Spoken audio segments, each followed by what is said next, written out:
Okay, so here's going to be a not so in-depth review of the Scott Archery Pursuit thumb button release.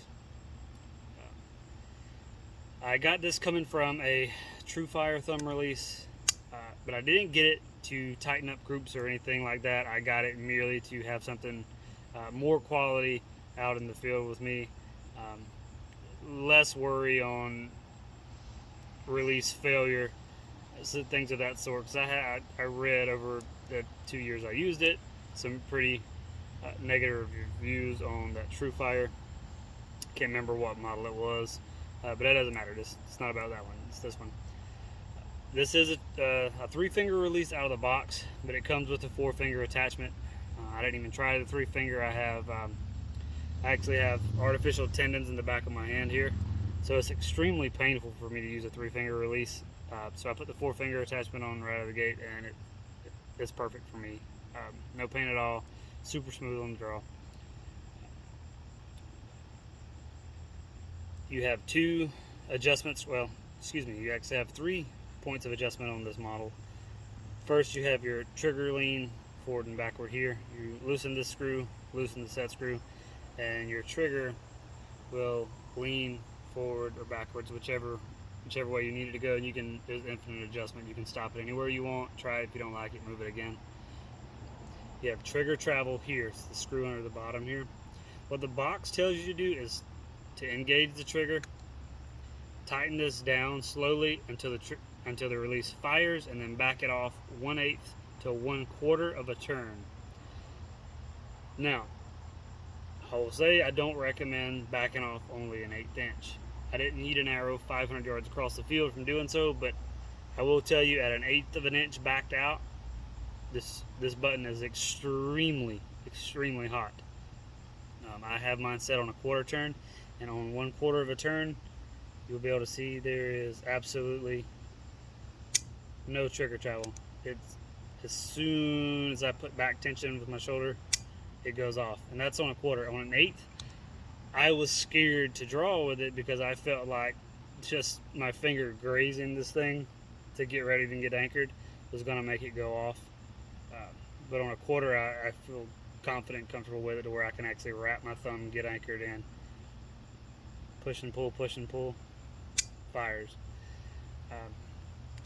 There's a 3rd screw inside of the knob here, and what that does, so hold it this way, that causes your knob to pivot, not up and down, but this end will swing in and out. So picture it this way, this side of the knob will swing around to get the lean of your thumb. So if your thumb was leaning this way, you could tilt the knob back, to where it felt more comfortable in your thumb, so on and so forth. I'll leave mine at 90 degrees, the traditional orientation of it, and it feels perfect. The knurling on it's really good, and that's really it for adjustments.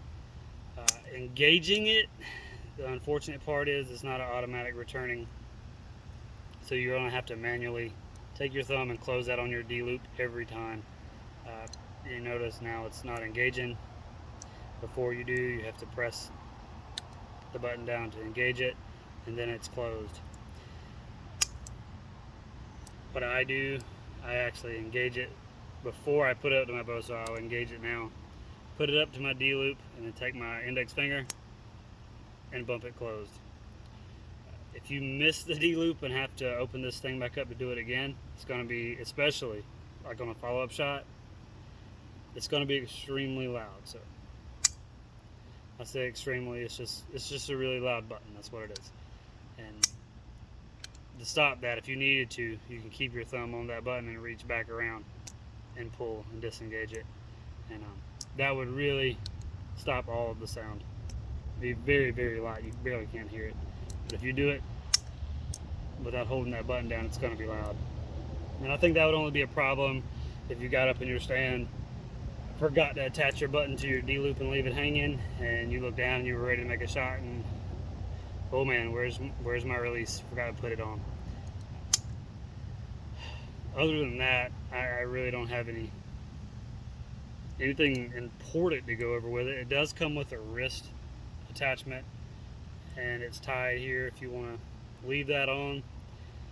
I don't like it. You know, I'm reaching around in my saddle bags all the time, my binoculars, and it's just gonna be clanging on stuff. So when I get in the stand, I put it on my D loop, attach it, and forget about it. I took that off right out of the gate. I think that's really it. I'll put up a link or a screenshot where I got this off of Amazon. I'm sure you can find it in other places. But for an entry level, or excuse me, a mid-level release, it's pretty heavy. Feels really good in your hand. Got quite a bit of adjustment, and something at this price point to take out every single bit of trigger travel to where there's no trigger travel at all for this price. I don't think you can beat it. It would be nice if jaws automatic returning, but unfortunately that's not the case. But I'll probably be with this unless something bad happens. If it does, I'll update the video, but I'm probably going to hold on to this release at least through this season, maybe next. For the way I hunt, I don't see a need for a super high-end release. I'm one of the guys that I hunt a ton during season, and then once January hits and the season goes out, I am putting my bow in a corner for at least 3 months. So that's all I really have to say about the Scott Archery Pursuit. If you're thinking about getting it, go for it. If you get it off Amazon, don't like it, you can always return it. But this is my in-depth review, more than what I had seen before I had bought it. So I hope this helps you out, helps you make a decision.